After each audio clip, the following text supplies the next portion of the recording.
për instancave të institucioneve zgjedhore, opozita, të gjitha partitë e grupimit opozitar duhet që të përcjellin që në atë moment një mesazh politik duke patur parasysh që zgjedhjet e dhjetorit po vinin. Por secila prej partitë cilat nuk ishin në raundin e dytë thjesht e tejkaluan, dhe partia e cila ishte për bazë zotit Kurtit nuk ndërmori veprimin politik të dur pikërisht për të sensibilizuar më shumë dhe për të kufizuar secilën ndërhyrje të mundshme në zgjedhjet e dhjetorit, të cilat në fakt ishin jetike për zotin Kurtin në funksion të vizionit që ai ka për qeverisur gjithmonë vetëm. Sepse kriza politike në Kosovë në fund ditës erdhi për faktin sepse lëvizja vendosje për të gjithës nuk pati vullnetin për të gjetur konsensus dhe numrat brenda kuvendit, pavarësisht se që fabula u ndërtua që ishte opozita shkaku. Kjo fabulë u ndërtua me sukses në fakt, dhe absolutisht që rezultatet janë këto që janë. Për sa i takon partive të grupimit opozitar, janë parti me profile të ndryshme, dhe secila prej këtyre partive do të ketë qasjen e dinamikën e vet, mendoj, për sa i takon. Mendoni që komandantët duhet ta lirojnë fushën, se ndoshta më shumë po bëjnë dëm tani? Në mënyrë direkte apo indirekte? Në gjitha mënyrat. Shikoni, mendoj që siç e nisa idenë, pra secila prej partive ka specifikën e vet politike. Dhe secila do të ketë qasje të ndryshme në përballimin dhe në mënyrën se si do t'i qaset ti rezultati zgjedhor dhe strategjisë që do të ketë për sa i takon opozitarizmit. Patjetër që të tre partitë takohen në parlament në kuptimin politik dhe secila ka absolutisht detyrë politike që buron nga vullneti i elektoratit të Kosovës për sa i takon opozitarizmit. Nëse do t'i merrnim shkurtimisht secilën prej partive, Partia Demokratike e Kosovës është pak a shumë në numrat e politik të datës 9 shkurt, nga njëra anë. Ka një status quo. Ka një status quo, nuk ka psuar një humbje dramatike në raport me 9 shkurtin dhe është brenda numrave të saj politik normal prej vitit 2019. Dhe praktikisht rezultati është i njëjti. Pra, kohezioni i partisë është aty, por pa dyshim që kjo parti nuk ka arritur dot të dalë përtej sinorit të vet partjak. Cila do të jetë qasja, cila do të jetë sjellja, cila do të jetë strategjia që do të ndërmarrë PDK-ja, së pari unë mendoj që do të presin absolutisht vendimin e gjykatës në muajin mars. Dhe nga ana tjetër do jetë pjesë e një procesi të brendshëm nëse figurat historike e kësaj partie do vendosin që të jenë jashtë politikës aktive apo do të kenë të njëjtën angazhim, njëjtë si momentin në cilin ata u dorëhoqën dhe u përballën me procesin përkatës. Në këtë moment përgjigja ende nuk është e mundur në kuptimin që sfida përpara drejtësisë është hapi i parë. Përpara se të flasim për individët politik, zotin Saqe, zotin Veseli,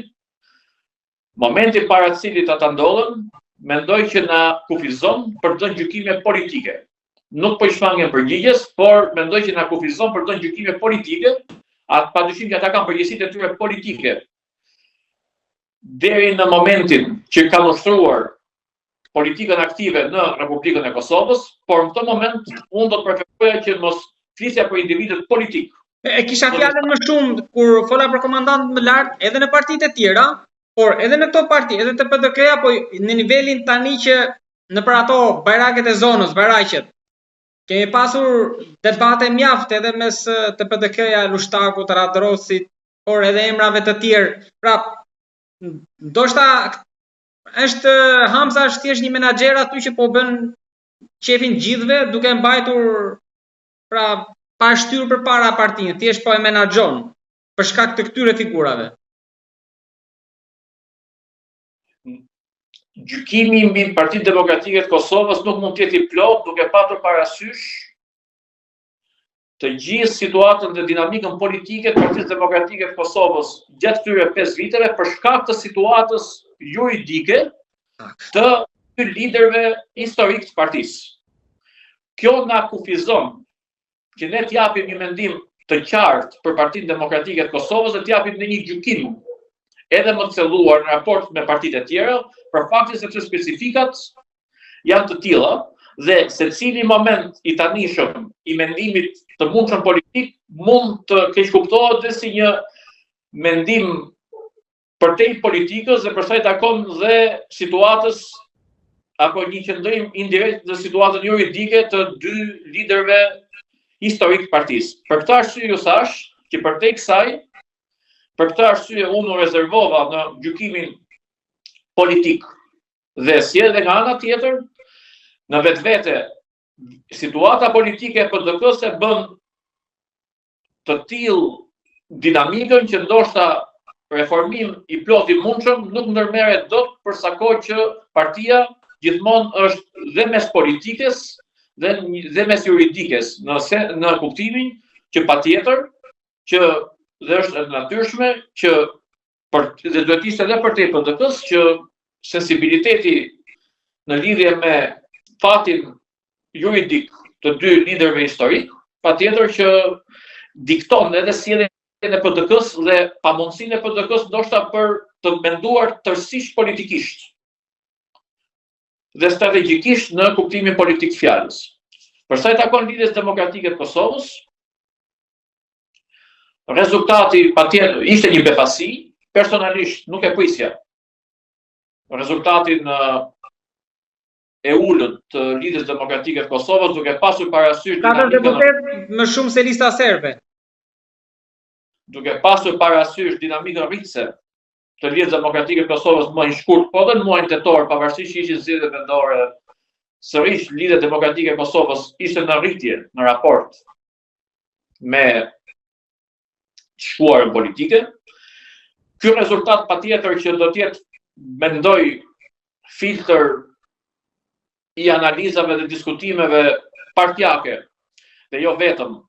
që edhe do të drejtojnë më pas strategjinë e sardmes për sa i takon lidhjes demokratike të Kosovës, duke gjykuar dhe duke parë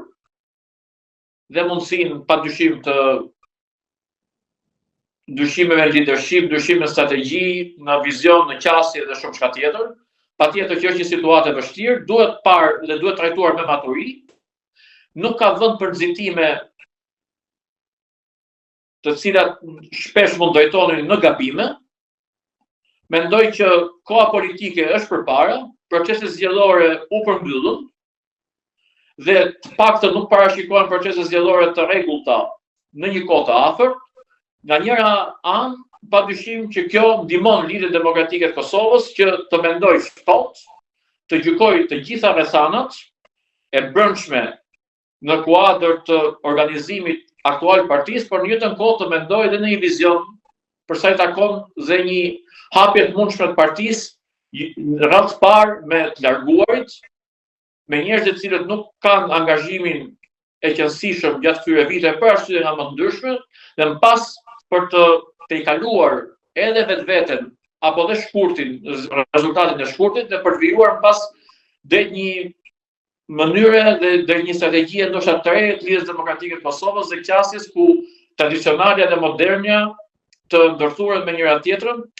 në kuadër dhe një Kosove e cila padyshim që ecën ndryshe dhe përtej historisë dhe përtej traditës, cilat absolutisht që kanë vendin e tyre të merituar në historinë e Kosovës dhe lidhjes demokratike gjithashtu. Ndërsa Aleanca për Arbërinë e Kosovës është një parti e cila fatkeqësisht po vjen në blerje, numrat e saj kanë rënë nga viti në vit. Fatmirësisht pragu u kalua, por patjetër që dhe Aleanca për Arbërinë e Kosovës nuk është partia politike e cila